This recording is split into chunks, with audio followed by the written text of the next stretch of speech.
যিসকলে অমিতাভ বচ্চনৰ ডন ছবিখন চাইছিল সেই ছবিখনৰ এখন ডায়েৰীৰ কথা নিশ্চয় মনত আছিল লাল ডায়েৰী ৰঙা ডায়েৰী সেই ৰঙা ডায়েৰীত ডন অমিতাভ বচ্চনে বিভিন্ন তথ্য সন্নিবিষ্ট কৰিছিল বিভিন্ন অপৰাধীৰ নাম তালিকা সন্নিবিষ্ট কৰিছিল আৰু সেই লাল ডায়েৰীখনক লৈ অমিতাভ বচ্চনৰ লগত ভিলেইনৰ সংঘৰ্ষ হৈছিল এইবাৰ এনে লাল ডায়েৰীক লৈ বিতৰ্ক হৈছে এইবাৰ বিতৰ্কৰ কেন্দ্ৰবিন্দু राजस्थान विधानसभा এতিয়া নতুন সমস্যাৰ সৃষ্টি হৈছে সেই সমস্যা হৈছে লাল ডায়েৰী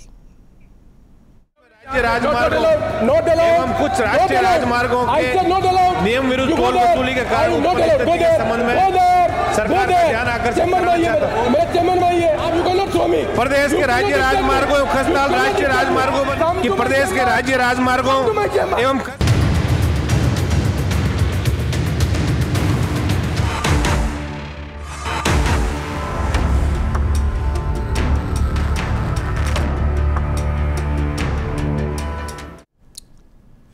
টেলিভিজনৰ স্ক্ৰীনত এবাৰ এজন ব্যক্তিক আমি দেখুৱাব বিচাৰিম তেখেত আছিল ৰাজস্থানৰ মন্ত্ৰী তেওঁৰ হাতত এখন ৰঙা ৰঙৰ ডায়েৰী এই ব্যক্তিজনক যোৱা শুকুৰবাৰে অশোক গেহলতে মন্ত্ৰীসভাৰ পৰা অপসাৰণ কৰে মণিপুৰৰ ঘটনাক কেন্দ্ৰ কৰি ৰাজস্থান বিধানসভাত এক ভয়ানক ঘটনাৰ সূচনা হৈছে এই যে ব্যক্তিজন দেখিছে এওঁৰ নাম হৈছে ৰাজেন্দ্ৰ গোধা এওঁ এক প্ৰকাৰ যথেষ্ট ডন প্ৰকৃতিৰ ব্যক্তি আছিল মাফিয়াৰাজ আছিল এওঁক ৰাজস্থানৰ বহুতে ভয় কৰিছিল এই ব্যক্তিজনে আজি এই ৰঙা ডায়েৰীখন দেখুৱাই কৈছে অশোক গেহলট মন্ত্ৰীসভাৰ বহু সদস্যৰ যৌন কেলেংকাৰী ডায়েৰীত সন্নিবিষ্ট আছে লগে লগে ৰাজস্থানৰ নিৰ্বাচনৰ প্ৰাক মুহূৰ্তত এই বিষয়টোক কেন্দ্ৰ কৰি যথেষ্ট বিতৰ্কৰ সৃষ্টি হৈছে এইজন ৰাজেন্দ্ৰ গোধা মন্ত্ৰী আছিল এতিয়া বিধায়ক আজি এই দৃশ্য মন কৰক ৰাজেন্দ্ৰ গোধাক বিধানসভাৰ মজিয়াত প্ৰৱেশ কৰিবলৈ দিয়া হোৱা নাই ৰাজেন্দ্ৰ গোধাক এইদৰে বিধানসভাৰ মজিয়াত প্ৰৱেশ কৰিব দিয়া নাই বাধা দিছে মাৰ্শালে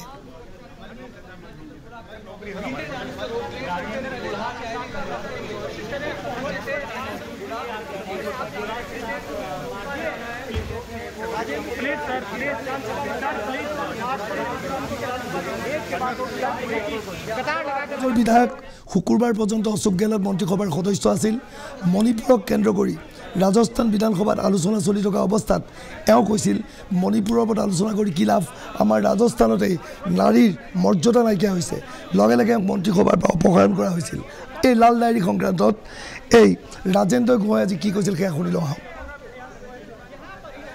हमारे क्षेत्र की बहन बेटियों ने मुझे यहाँ भेजा है इस क्षेत्र के अंदर मैं हमारी बहन बेटियों की बात उठाऊँ यहाँ उनके साथ मैं वो सारी बातें रखना चाह रहा था जिसके अंदर आज से 1990 के अंदर वो फिल्म बनी है और उस फिल्म के अंदर अशोक जी गहलोत भी उसके अंदर अब कपड़ा मंत्री थे किस प्रोटोकॉल के तोड़ के और अजमेर के एसपी से मिलने के लिए क्यों गए और किस एसपी को क्या क्या सम्मानित किएगा अजमेर 92 की बात कर रहे हैं अजमेर 92 की बात कर रहा हूँ उसमें क्या रोल था सीएम साहब इस सारे कांग्रेस के नेताओं का मंत्रियों का इनका नार्को टेस्ट कराओ ये सारे के सारे बलात्कारी हैं सारे के सारे इनका नार्को टेस्ट कराओ ये एक आदमी धारीवाल का करा लो तो महेश जोशी का तो यदि सचिन तेंदुलकर है वो महिलाओं के साथ दुष्कर्म के उन्होंने सारे रिकॉर्ड बना दिए महिलाओं के दुष्कर्म में यदि कोई डिग्री मिलती तो इनके सबके पास पीएचडी की डिग्री होती महिलाओं के साथ इन्वॉल्व थे क्या ये सारे इन्वॉल्व थे वो इनके ऊपर फिल्में बन रही हैं एक दूसरे का मिला खेल है मेरे ऊपर ये चार्ज लगा रहे कि मैं बीजेपी से मिला हूँ मैंने इनको 2008 में इनके अच्छे कामों की वजह से मैंने सोचा अच्छे काम करेंगे नौजवान के लिए काम करेंगे महिलाओं के सम्मान के लिए काम करेंगे हमने एक अशोक गहलोत जी का चेहरा देख के आए थे आप क्या मांग करते किसका नार्को टेस्ट होना चाहिए धारीवाल का नार्को टेस्ट होना चाहिए महेश जोशी का नार्को टेस्ट होना चाहिए इनको और राजेंद्र गुड्डा का भी नार्को टेस्ट होना चाहिए कितनी महिलाओं से इनके अवैध संबंध है वो नार्को टेस्ट में पता चल जाएगा और ये सारा का सारा अजमेर 92 में किसकी भूमिका है इसके अंदर कांग्रेस के नेताओं की भूमिका है उसके अंदर हमारे मुख्यमंत्री जी का भी रोल है और इसमें मिली भगत कांग्रेस और बीजेपी की मिली भगत रही है वर्षों से मेरे ऊपर चार्ज लगा रहे हैं राजेंद्र गोसाई अशोक गहलोत मन्त्रीसभार सदस्यर विरुद्धে गुरुतर अभियोग उत्थापन करिছে যে प्रतिजन मंत्री বিভিন্ন नारीर सहित যৌন सम्पर्क আছে नार्को टेस्ट करार दाबी उत्थापन करिছে এই समग्र तथ्य तथा अशोक गहलोत मन्त्रीसभाय काक केनेকৈ टका दिছিল এই ৰঙা ডায়েৰীত উল্লেখ আছে বুলি দাবী কৰিছে পৰৱৰ্তী সময়ত राजेंद्र गोसाई সাংবাদিকৰ আগত কি কৈছিল সেয়া শুনি লওঁ। के लिए जगह नहीं दी गई थी। मुझे किस चेयर पर बैठना मैं ये पूछना चाह रहा था और मुझे क्यों मुझे बर्खास्त किया गया उस बारे में मैं मेरा वक्तव्य देना चाह रहा था। और उसके अंदर मैं कहना चाह रहा था, मेरी बात मैं 2 मिनट में 5 मिनट में खत्म करना चाह रहा हूँ। अध्यक्ष जी ने मुझे बोलने की इजाजत नहीं दी। इसके बीच में धारीवाल जी ने बोलना शुरू किया। मैं धारीवाल जी को कहा, साहब मैं बोलना चाह रहा हूँ। मुझे सदन से बर्खास्त किया गया है और महिलाओं के इशू पर बर्खास्त किया गया। मेरे क्षेत्र की एक लड़की बच्ची 20 साल की प्रियंका का 2 दिन पहले गला रेत कर हत्या कर दी गई। दूल्हे और दुल्हन को गोली मार दी गई मेरे क्षेत्र में। हमारे रोज दुष्कर्म के कीर्तिमान स्थापित हो रहे हैं। मैं इस घटना से आहत था।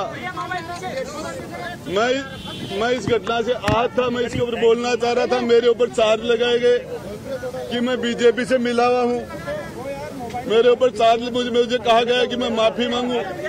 मैं पूछना चाह रहा था, मैं किस सब्जेक्ट की माफी मांगू? मैंने कौन सी गलती की है? मेरी गलती क्या है? मैं किस चीज की माफी मांगू? मैंने 2008 में आपको 6 MLA लाके दिए। 2018 में मैंने आपको फिर आपकी लंगड़ी सरकार को मैंने मजबूती दी। आपकी सरकार के संकट में मैंने आपका साथ दिया।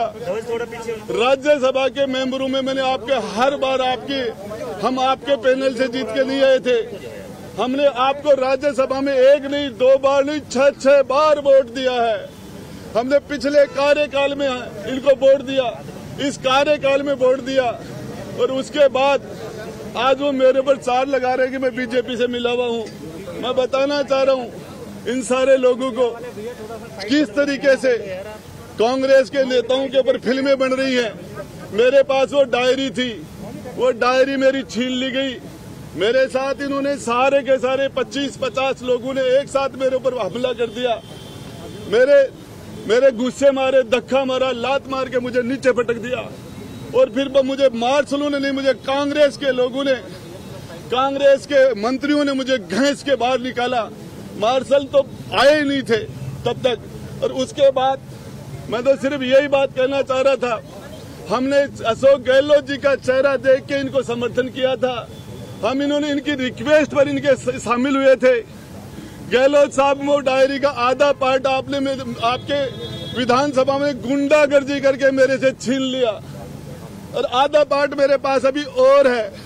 इस पार्ट के अंदर आपके सारे काले कारनामे जो लोगों ने आपने विधायकों को खरीदा, किस MLA को राज्यसभा में आपने निर्दलीयों को क्या क्या दिया, किस को प्रलोभन दिया, क्रिकेट के चुनाव में आपने क्या क्या काले कारनामे किए पैसे दे के, वो सारी चीजें अभी खुलासा मैं आगे भी करूंगा।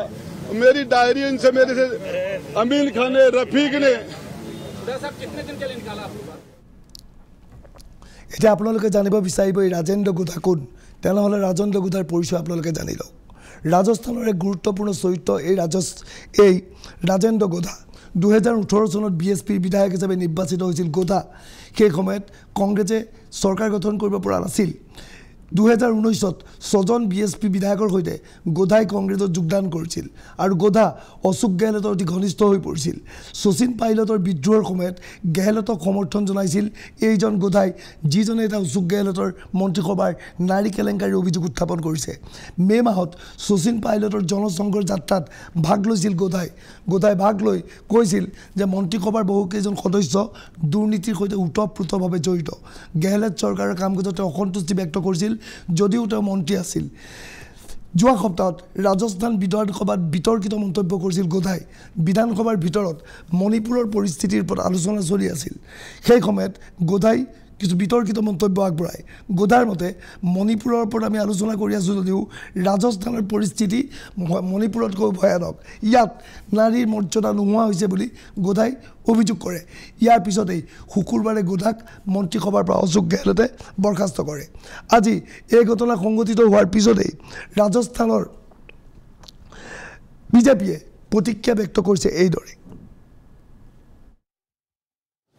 लाल डायरी में जो रहस्य है वो तो लाल डायरी जिसकी है या तो वो जानते हैं या जिन्होंने लाल डायरी देखी वो जानते हैं।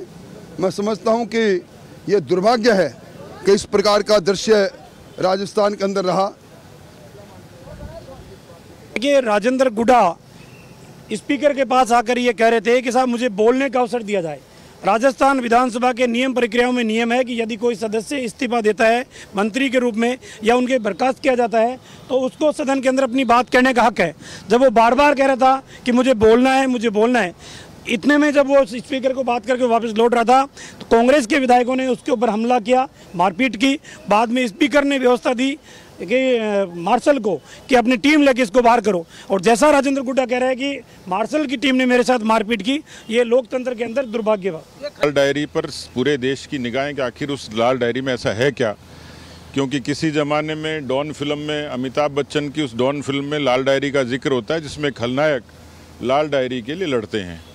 उस लाल डायरी में ऐसे कैसे राज हैं, उनका खुलासा उदारता से मुख्यमंत्री को करना चाहिए, क्योंकि ये उस वक्त की बात है जिस समय सरकार पर संकट था, कांग्रेस पार्टी में विग्रह था, और एकदम से ऐसा क्या हुआ कि जो उस लाल डायरी का रक्षक था आज उसी को बर्खास्त होना पड़ा, सदन से भी निलंबित होना पड़ा। तो इसका मतलब ये है कि कांग्रेस के भीतर तो आवाज़ दबाई जाती है, लेकिन सदन के भीतर भी जिस तरीके से आनन फानन में संकल्प लाए गए, अपने गिरेबान में झांकने की बजाय दुनिया की पंचायती करने की मुख्यमंत्री की आदत है। और मुझे लगता है कि कांग्रेस पार्टी की मुख्यमंत्री की आदत है कि वो फेस सेविंग के लिए सदन से भी भागते हैं और सड़क से भी भागते हैं। लेकिन ऐसा लगता है कि अब राजस्थान की जनता के सामने उनकी अदालत में किसानों से लेकर, नौजवानों से लेकर, दलितों वंचितों से लेकर महिलाओं तक जिस तरीके का अराजक और अकर्मण्य शासन रहा वो सामने आ गया। বিজেপি সাংসদ ৰাজবন্ধন সিং ৰাথোৰে এক গুৰুতৰ অভিযোগ উত্থাপন কৰিছে। তেওঁৰ মতে কংগ্ৰেছৰ কাৰ্যকালত ৰাজস্থানত নাৰীৰ ওপৰত যৌন নিৰ্যাতনৰ ভয়ানক ঘটনা সংঘটিত হৈছিল। ले लीजिए जो रिक्रूटमेंट की एजेंसी है राजस्थान सरकार की, उसके अंदर मुझे लगता है जितने भी राजनीतिक नियुक्ति थी सभी के ऊपर आरोप लग चुका है, और सब 2-4 तो उसमें से कैद में भी है। तो जब ये राजनीतिक नियुक्तियां वाले व्यक्ति जब कैद में हैं, पैसा लेते हुए पकड़े गए हैं, जो राज्य मंत्री होते थे वो पैसा 18 लाख रुपए लेते हुए पकड़े गए हैं, तो ये पैसा कहीं ना कहीं तो जा रहा है। अब उसका जो हिसाब किताब है अब वो जनता के सामने आ रहा है कि जो लाल डायरी और जिसको बड़े हीरोइक तरीके से जहां रेड चल रही थी वहां राजेंद्र गुड्डा को सेलेक्ट करके भेजा गया कि और कोई नहीं निकाल सकता, वही निकाल सकता है।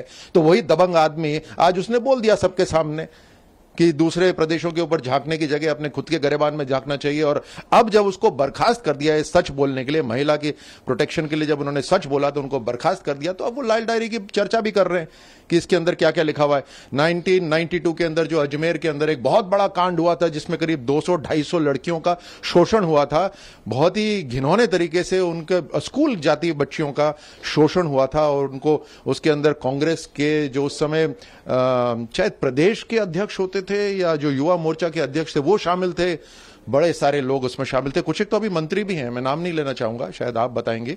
लेकिन ये सब है और ये सब राजस्थान की कांग्रेस सरकार घोटाला कर रही है और अशोक गहलोत साहब उसका लीड कर रहे हैं। उसको रंगा डायरी केंद्र कर विपदत परिছে राजस्थान मुख्यमंत्री अशोक गहलोत। এই ক্ষেত্ৰত মন্ত্ৰীসভাৰ এজন সদস্যই আজি স্পষ্টীকৰণ আগবঢ়াইছে এইদৰে कि सारी की सारी जो ये लाल डायरी वाला किस्सा बताया जा रहा है, ये भारतीय जनता पार्टी के साथ मिलकर के ये षड्यंत्र रचा गया है, एक स्टोरी बनाई गई है, कहानी बनाई गई है। आज आपने देखा कि जब गुड़ा साहब को 5 या 7 सिक्योरिटी वाले निकाल रहे थे तो वही 5-7 आदमी काफी थे उनको निकालने के लिए। वो कहते हैं कि साहब वहां पर जहाँ राठौड़ के यहाँ धर्मेंद्र राठौड़ के यहाँ छापा पड़ा था वहाँ 150 सीआरपीएफ के आदमी थे, मैं उनके बीच में से निकल के आया। संभव है क्या बात है? क्या संभव है कभी बात कि 150 आदमी जो सीआरपीएफ के हैं जो जवान और उनके बीच में आप गेट तोड़ करके निकल जाओ? ये सब फैब्रिकेटेड स्टोरी है, सारी की सारी षड्यंत्र सरकार के खिलाफ और खास तौर पर मुख्यमंत्री जी के खिलाफ।